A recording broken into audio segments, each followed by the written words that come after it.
Welcome to our one-on-one video series, and I'm here today with Frank Dana. Hi Frank, how are you? Hey Taryn, how are you? Thanks for having me.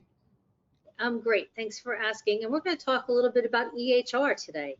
Exciting topic and very, very current. So let's talk about why is communicating to providers within their EHR workflow advantageous for brands?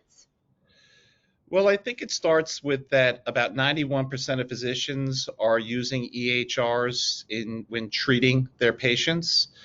So, each patient that enters into a physician's office spends about 16 minutes with that physician.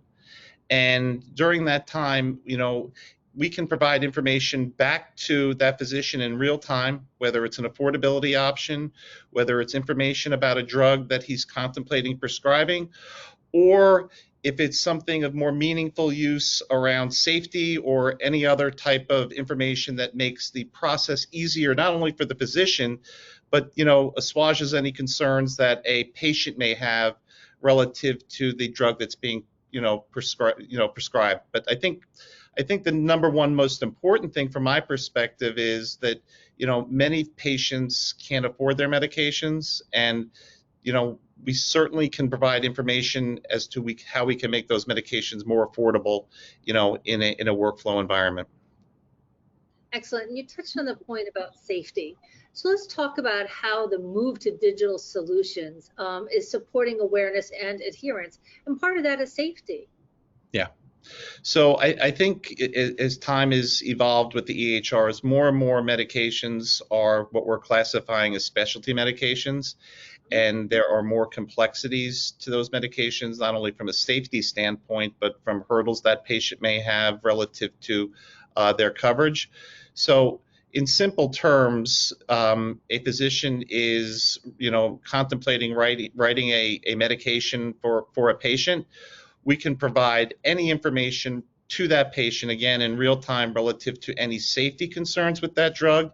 If there are REMS needed for that medication, REMS processes needed for that medication, or we can also create situations where if the hub is needed, a hub or an alternative patient access service is needed, we can provide all that information to the patient and the physician that we call that little cross section of time where they're sitting together in the office.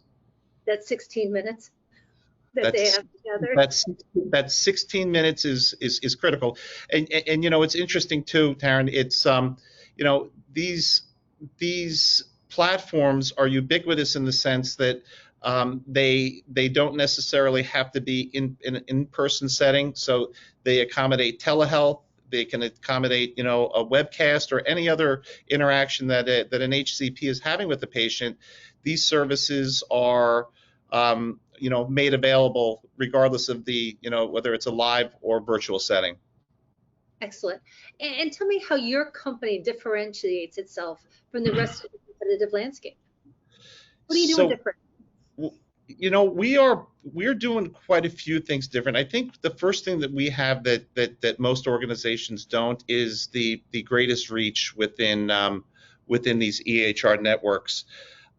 We cover almost 500,000 HCPs in our network, and I think we are interacting with over 400 systems in the healthcare space, meaning EHRs and EMRs.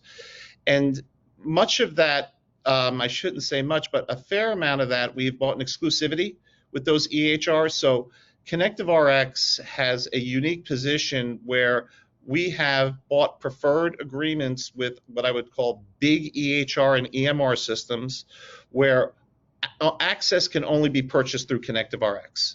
So it's, and this, it sounds, somewhat, egregious perhaps, but this actually allows the EHRs to, these preferential agreements allows these EHRs to integrate with us and provide a better patient experience. So while there is a quid pro quo from a financial standpoint, the EHRs and the patients gain from the exclusive relationships we have. So for example, we have really three unique, without stating them, what I would call premier networks that we can provide, two manufacturers, exclusivity, and what I would call a premium patient experience that other providers wouldn't necessarily be able to provide.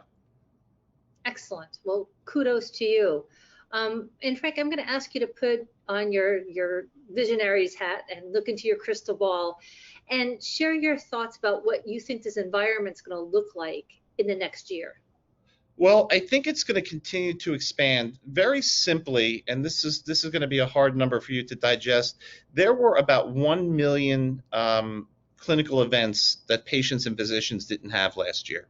So that means there's a backlog of patient visits. Patients have put off their treatment of whatever, whatever may have brought them into the physician's office because of COVID. They did not go into a healthcare setting. So there's certainly going to have to be a catch up, and I think the tools and the services that we had been talking about today will actually make the patients and physicians' life easier, as there's probably going to be some catch up and there's going to be some pretty busy doctors' offices across the landscape. And I also think that there's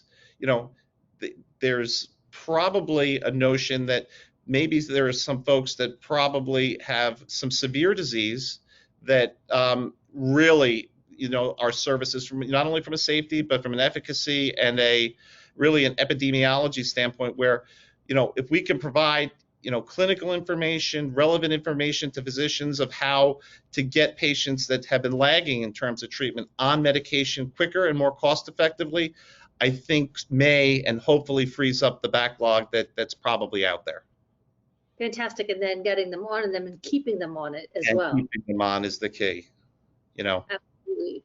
And do you find that there are specialties or areas within a therapeutic class that are more adaptable to your services?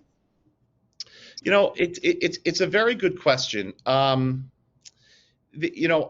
find that cardiovascular, rheumatology, neurology, I would say that probably everything with the exception of maybe oncology, which is a very limited number of EHRs and EMRs, and their clinical training and the way they run their practices, they probably have most of the information relative to those drugs and don't need to be broadcast at a regular interval. So probably everything, maybe with the exception of oncology, just in the EHR space.